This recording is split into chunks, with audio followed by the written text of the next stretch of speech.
আর জাতি হিসেবে সর্বপ্রথম মানব সভ্যতার ইতিহাসে হযরত আদম আলাইহিস সালাম দুনিয়াতে আসছে। সর্বপ্রথম পৃথিবীর বুকে মানব হচ্ছে হযরত আদম আলাইহিস সালাম, হযরত হাওয়া আলাইহিস সালাম। আল্লাহ রাব্বুল আলামিন এই জাতির কথা স্মরণ করে দিয়ে আপনাদেরকে একটা ঘটনা শোনানোর জন্য আল্লাহ রাব্বুল আলামিন বলেন, ওয়াতলু আলাইহিম নাবা আবনাই আদম বিল হক ইদ কররাবা কুরবানান ফাতুকুব্বিলা মিন আহাদিহিমা ওয়া লাম ইয়াতাকাব্বাল মিনাল আখর ক্বালা লা আকতুলান্নাকা ক্বালা লা আকতুলান্না লাকা ক্বালা ইন্নামা ইয়াতাকাব্বালুল্লাহু মিনাল মুত্তাকিন।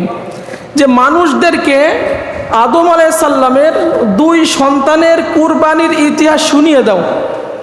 আমি রব্বুল আলামিন একজনের কুরবানি কবুল করছি, আর একজনেরটা কবুল করি নাই।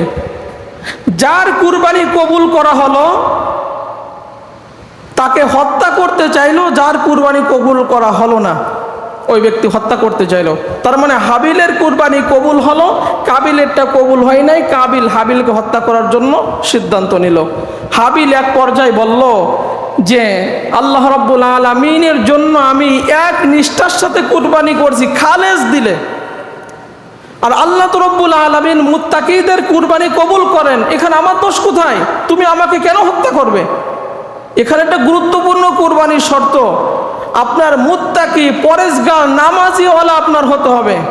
আল্লাহর ভয় প্রতিটা জায়গায় আপনার থাকতে হবে। এই গুণ বৈশিষ্ট্য আল্লাহর প্রত্যেকটা সিদ্ধান্ত মেনে নেওয়ার মতো ঈমান যদি কোনো মুসলমানের থাকে, আল্লাহ রাব্বুল আলামিন হাবিলের মতো তার কুরবানিও কবুল করে নেবেন। এক পর্যায়ে তার ভাই তাকে বলল যে শোনো, তুমি যদি হত্যা করার জন্য হাত বাড়াও, আমি তোমাকে হত্যা করার জন্য হাত বাড়াবো না। কারণ ইন্নী আখাফুল্লাহ রাব্বুল আলামিন, আমি আল্লাহ রাব্বুল আলামিনকে ভয় করি। আগে অনুবাদটা শোনাই, তারপর বিস্তারিত শোনাবো। যে আমি আল্লাহ রাব্বুল আলামিনকে ভয় করি, আর আমি চাই তুমি আমাকে হত্যা করলে আমার আমল নামায় যত পাপ রাশি আছে সব তোমার আমল নামায় চলে যাবে। তোমার আমল নামায় যত নেকি আছে আমার আমল নামায় চলে আসবে।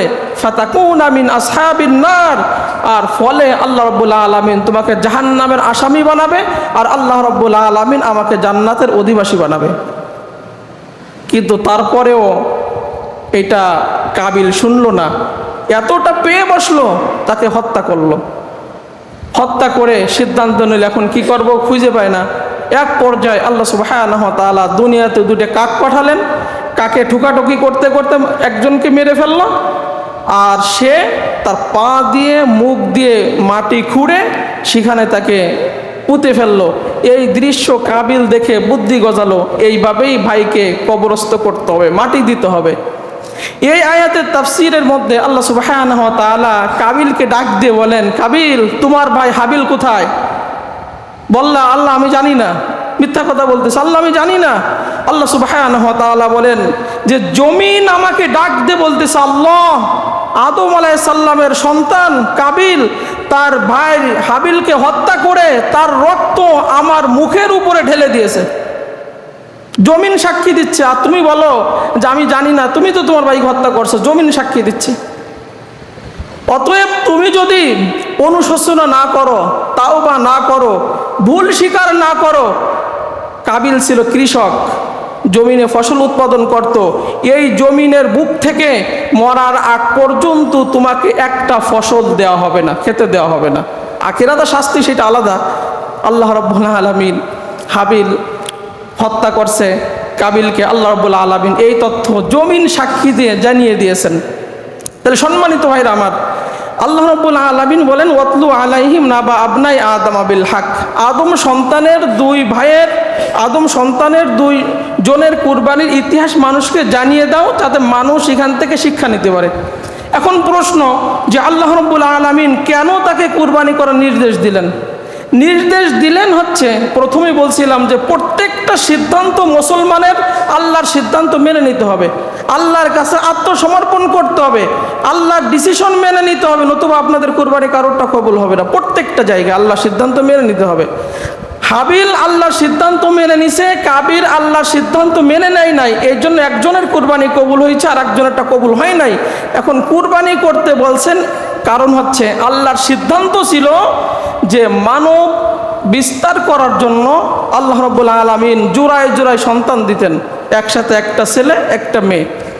আল্লাহ রাব্বুল আলামিনের সিদ্ধান্ত ছিল প্রথম ছেলে দ্বিতীয় জোড়ার মেয়ে, দ্বিতীয় জোড়ার ছেলে প্রথম জোড়ার মেয়ে, এইভাবে বিবাহ দিতে হবে, এইভাবে বিবাহ দিতে হবে। এই সিদ্ধান্ত কার? আল্লাহর।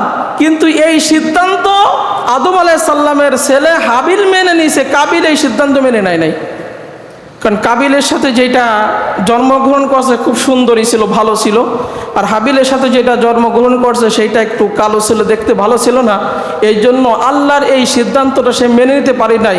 আব্বার কাছে আবেদন করলো আদম আলাইহিস সালামের কাছে, আমার সাথে যেটা জন্মগ্রহণ করছে আমি তাকেই বিয়ে করব, আমি আল্লাহর এই সিদ্ধান্ত মানি না। তা আমরাও যদি আল্লাহর কোনো সিদ্ধান্তকে অ্যাবাউট করে চলি কোনো মানুষ, তাহলে তার পরিণতি হবে কাবিলের মতো, তার ওই কুরবানিগুলো আল্লাহ রাব্বুল আলামিনের কাছে কবুল। কারণ আমরা বলি কুল ইন্না সলাতি ওয়া নুসুকি ওয়া মাহইয়ায়া ওয়া মামাতি লিল্লাহি রাব্বিল, আমার নামাজ, আমার কুরবানি, আমার জীবন, আমার মরণ প্রত্যেকটা হবে কার জন্য? আল্লাহ রাব্বুল আলামিনের জন্য।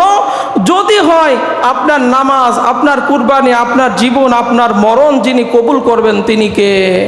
আল্লাহ রাব্বুল আলামিন কবুল করে নেবেন। তাহলে হাবিল মেনে নিল, কাবিল এই সিদ্ধান্ত মেনে নেয় নাই। এর এক নাম্বার কারণ, আল্লাহর সিদ্ধান্ত মেনে না নেওয়ার কারণে আল্লাহ রাব্বুল আলামিন কাবিলের কুরবানি কবুল করে নাই। দুই নাম্বার, ভালো বস্তু হাবিল দিছে আল্লাহ রাব্বুল আলামিনের রাস্তায়, আর কাবিল দিছে সবচাইতে খারাপ বস্তু কুরবানি আল্লাহ রাব্বুল আলামিনের রাস্তায়।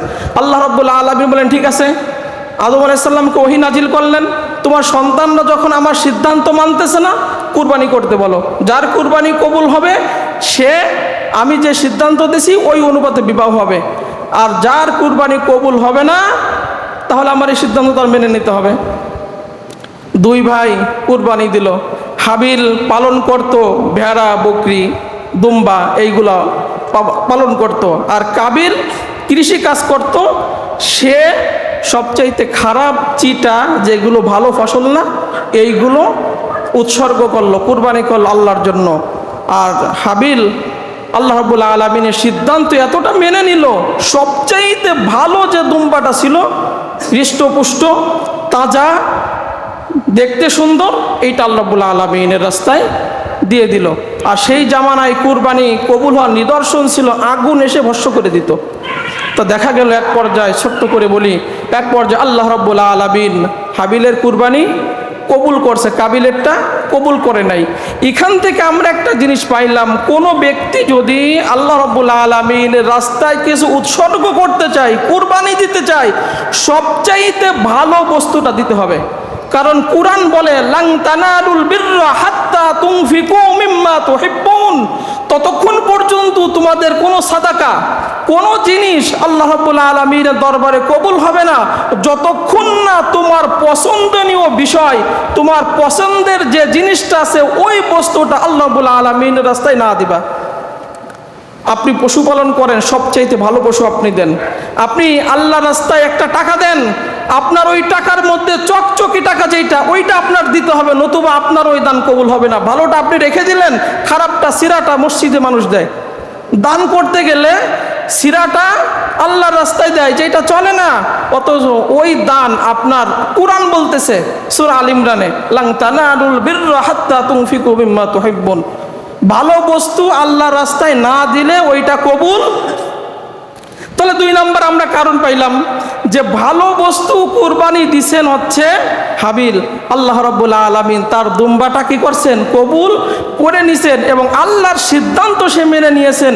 এই জন্য আল্লাহ রাব্বুল আলামিন তার কুরবানি কবুল করছেন। তিন নাম্বার যেটা আমরা আয়াত থেকে শিক্ষা পাই সেইটা হচ্ছে মুত্তাকি হওয়া।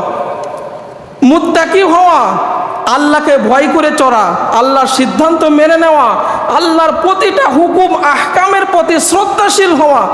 কারণ আল্লাহ রাব্বুল আলামিন বলেন লা ইয়ানালুল্লাহু লুহুমুহা ওয়ালা দিমাউহা ওয়ালাকি ইয়ানালুহু তাকওয়া মিনকুম, তোমরা যে কুরবানি করো এর রক্ত, এর গোশত আল্লাহ রাব্বুল আলামিনের কাছে পৌঁছায় না, পৌঁছায় তোমাদের তাকওয়া। খালেস দিলে, খালেস নিয়তে তুমি কোন উদ্দেশ্যে রব্বুল আলামিনের জন্য কাজটা করতেছো, আল্লাহ রব্বুল আলামিনের কাছে পৌঁছায় তোমার ওই তাকওয়া। যে আল্লাহ আপনি সিদ্ধান্ত দিয়েছেন যদি তুমি সামর্থ্যবান হও, কুরবানি করার সামর্থ্য তোমার থাকে, তাহলে তোমার কুরবানি করতে হবে। আল্লাহ এইটা হচ্ছে ইবাদতে মালি, আমাকে আপনি সম্পদ দিয়েছেন, কুরবানির হুকুম দিয়েছেন, আমি সন্তুষ্ট চিত্তে কুরবানি করলাম।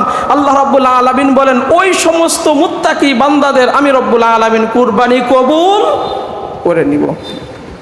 4 নাম্বার আয়াত থেকে আমরা যেটা শিক্ষা পাই যে কোনো মানুষ যদি কোনো মানুষকে হত্যা করে, কাবিল হাবিলকে হত্যা করে, হাবিল তার ভাই কাবিলকে বলল ইন্নী উরিদু আন তাবুয়া বিইসমি ওয়া ইসমিকা ফাতাকুনা মিন আসহাবিন নার, যে তুমি আমাকে হত্যার সিদ্ধান্ত নিচ্ছ, তাহলে আমার আমলনামায় যত বদ আমল আছে তোমার আমলনামায় যাবে, তোমার আমলনামায় যত নেক আছে আমার আমলনামায় চলে আসবে। তাহলে আপনি যদি মানুষকে হত্যা করেন, মানুষের প্রতি অন্যায় অবিচার করেন, আপনার আমলনামায় যত নেক আছে সব ট্রান্সফার হয়ে যাবে, আর ওর আমলনামায় যত নেক আছে আপনার আমলনামায় চলে আসবে, বদগুলো ওর আমলনামায় চলে যাবে। ফলে ফাতাকুনা মিন আসহাবিন নার, আল্লাহ রাব্বুল আলামিন ওই জুলুমকারীকে, হত্যাকারীকে সরাসরি জাহান্নামে দেবে। 5 নম্বর আয়াত থেকে শিক্ষা হলো, নবীজি বলেন যে সর্বপ্রথম মানব সভ্যতার ইতিহাসে হত্যাযজ্ঞ, হত্যা কাজটা ঘটিয়েছে আদম আলাইহিস সালামের সন্তান কাবিল। এই দুনিয়ায় যত মানুষ হত্যা হবে কিয়ামত পর্যন্ত তার একটা গুনার অংশ আদম আলাইহিস সালামের সন্তান কাবিলের আমলনামায় যাবে, কারণ সর্বপ্রথম সেই হত্যার কাজটা চালু করছে। এখান থেকে আমাদের আল্লাহ এই আয়াত থেকে শিক্ষা দেন যে সমাজে মানুষ যদি কোনো ভালো কাজ চালু করে কিয়ামত পর্যন্ত তার একটা অংশ সে কবরে বসে বসে পাবে, আখিরাতে বসে বসে পাবে। আর সমাজে যদি কোনো ব্যক্তি খারাপ কাজ চালু করে কিয়ামত পর্যন্ত ওই খারাপ কাজের একটা গুনার অংশ কবরে বসে বসে সে পাবে। এই আয়াতের শিক্ষা এই জন্য